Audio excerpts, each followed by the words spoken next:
বিশেষ প্রতিবেদনে আপনাদের স্বাগত জানাই। বর্তমানে রাজধানী ঢাকা সহ দেশের বিভিন্ন স্থানে যে পরিস্থিতি বিরাজ করছে, আমরা সেই চিত্রটি আপনাদের সামনে তুলে ধরব, সম্পূর্ণ তথ্য নির্ভর এবং নিরপেক্ষ দৃষ্টিকোণ থেকে। নভেম্বরের এই মাঝামাঝি সময়ে এসে দেশের রাজনীতি ও জনজীবনে এক গুরুত্বপূর্ণ মোড় নিয়েছে। এই পরিস্থিতির সূত্রপাত হয়েছে আন্তর্জাতিক অপরাধ ট্রাইব্যুনালে বিচারাধীন একটি মামলার রায়কে কেন্দ্র করে। আসন্ন ১৩ই নভেম্বর তারিখে সাবেক প্রধানমন্ত্রী শেখ হাসিনার বিরুদ্ধে দায়ের করা মানবতাবিরোধী অপরাধের মামলার রায় ঘোষণার সম্ভাব্য তারিখ নির্ধারিত হওয়ার পর থেকেই এই উত্তেজনা সৃষ্টি হয়। এই রায় ঘোষণার দিনটিকে কেন্দ্র করে একটি বৃহৎ রাজনৈতিক দল তাদের পক্ষ থেকে সারা দেশে ঢাকা লকডাউন নামে একটি কর্মসূচি ঘোষণা করেছে। তাদের দাবি, এই রায় ঘোষণার প্রক্রিয়াটি প্রশ্নবিদ্ধ এবং এর প্রতিবাদেই এই কর্মসূচি।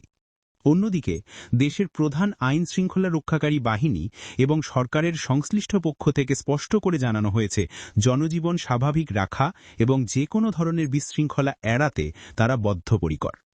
এই কর্মসূচি ঘোষণার পর থেকে গত কয়েকদিনে ঢাকা শহরে জনজীবনে বেশ কিছু সমস্যা ও উদ্বেগ দেখা দিয়েছে।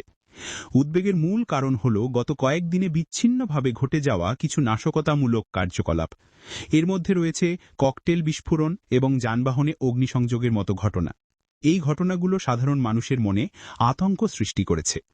সহিংসতার আশঙ্কায় ঢাকার রাজপথে গণপরিবহনের সংখ্যা স্বাভাবিকের চেয়ে উল্লেখযোগ্যভাবে কমে গেছে।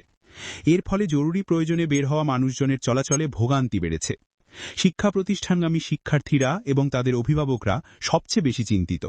নিরাপত্তার কারণে অনেক অভিভাবকই সন্তানদের আপাতত স্কুলে না পাঠানোর সিদ্ধান্ত নিচ্ছেন। ব্যবসায়ী মহলও শঙ্কিত। যদিও তারা নিশ্চিত করেছেন যে ১৩ই নভেম্বর দোকানপাট খোলা থাকবে, তবুও চলমান অস্থিরতা ব্যবসা বাণিজ্যে এক ধরনের স্থবিরতা তৈরি করছে। জননিরাপত্তার অপরিহার্যতা। এই পরিস্থিতিতে সবচেয়ে গুরুত্বপূর্ণ হল জনগণের নিরাপত্তা নিশ্চিত করা এবং তাদের জীবনযাত্রাকে স্বাভাবিক রাখা। দেশের প্রতিটি নাগরিকের সাংবিধানিক অধিকার রয়েছে নির্বিঘ্নে তাদের দৈনন্দিন কাজ করার এবং নিরাপদে থাকার।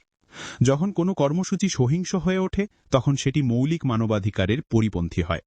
দেশের আইনশৃঙ্খলা রক্ষাকারী বাহিনী সেই জননিরাপত্তা নিশ্চিত করতে বর্তমানে ব্যাপক প্রস্তুতি নিয়েছে।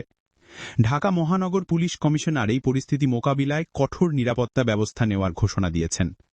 ঢাকা শহরে বিশৃঙ্খলা এবং সহিংস বিক্ষোভ রুখতে পুলিশ, র্যাব এবং অন্যান্য ইউনিটের একটি বিশাল সংখ্যক সদস্য মোতায়েন করা হয়েছে। সূত্র অনুযায়ী প্রায় ৬০,০০০ আইনশৃঙ্খলা রক্ষাকারী বাহিনীর সদস্য এই নিরাপত্তায় যুক্ত থাকবে। প্রয়োজন অনুযায়ী যে কোনো জরুরি পরিস্থিতি নিয়ন্ত্রণে বেসরকারি প্রশাসনকে সহায়তার জন্য বর্ডার গার্ড বাংলাদেশ বা বিজিবি এবং সেনাবাহিনীকেও প্রস্তুত রাখা হয়েছে। ঢাকামুখী বিভিন্ন প্রবেশপথে এবং গুরুত্বপূর্ণ সড়কগুলোতে স্থাপন করা হয়েছে চেকপোস্ট। সন্দেহভাজন কার্যকলাপ এবং অনাকাঙ্ক্ষিত ব্যক্তিদের প্রবেশ ঠেকাতে এই নজরদারি বাড়ানো হয়েছে। আবাসিক এলাকা, মেস এবং হোস্টেলগুলোতেও চলছে তল্লাশি ও অভিযান। এর উদ্দেশ্য হল কোনো ধরনের নাশকতার প্রস্তুতি বা পরিকল্পনার সঙ্গে যুক্ত ব্যক্তিদের চিহ্নিত করা এবং আইনানুগ ব্যবস্থা নেওয়া।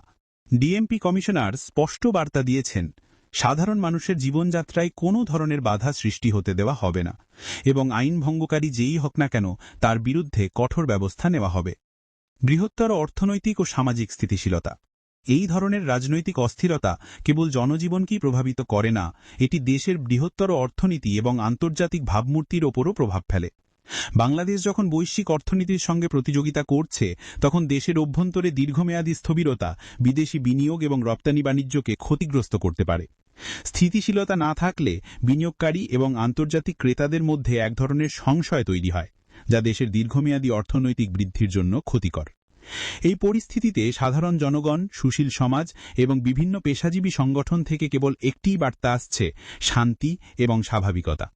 সাধারণ মানুষ শান্তি চায়। তারা চায় নির্বিঘ্নে জীবিকা নির্বাহ করতে এবং তাদের সন্তানদের নিরাপদে রাখতে। তাদের প্রধান প্রত্যাশা হল রাজনৈতিক কর্মসূচিগুলো যেন সহিংস বা নাশকতার দিকে মোড় না নেয়। ব্যবসায়িক সম্প্রদায় অর্থনৈতিক কার্যকলাপ সচল রাখার উপর জোর দিয়েছে। তারা সহিংসা ও বন্ধের কর্মসূচির কারণে অর্থনীতির যে ক্ষতি হচ্ছে সেটা দ্রুত কাটিয়ে ওঠার পক্ষে মত দিয়েছে। বিশেষ করে বৈষম্য বিরোধী ছাত্র আন্দোলনের মতো প্ল্যাটফর্মগুলো বিশৃঙ্খলা সৃষ্টির যে কোনো অপচেষ্টা রুখতে তাদের অবস্থান স্পষ্ট করেছে। তারা শিক্ষার্থীদের নিরাপত্তা এবং স্বাভাবিক শিক্ষা কার্যক্রমের পক্ষে দাঁড়িয়েছে। 13ই নভেম্বরের এই পরিস্থিতি নিঃসন্দেহে দেশের জন্য একটি চ্যালেঞ্জিং মুহূর্ত। আমরা আশা করব সংশ্লিষ্ট সকল পক্ষ দেশের আইন, জনগণের নিরাপত্তা এবং জনজীবনের স্বাভাবিকতাকে সর্বোচ্চ গুরুত্ব দেবে। সকল পক্ষের দায়িত্বশীল আচরণই পারে এই উত্তেজনার পারদ নামিয়ে আনতে। পরিস্থিতি স্বাভাবিক রাখতে জনগণের সচেতনতা এবং আইনশৃঙ্খলা বাহিনীর প্রতি আস্থা রাখা এই মুহূর্তে জরুরি।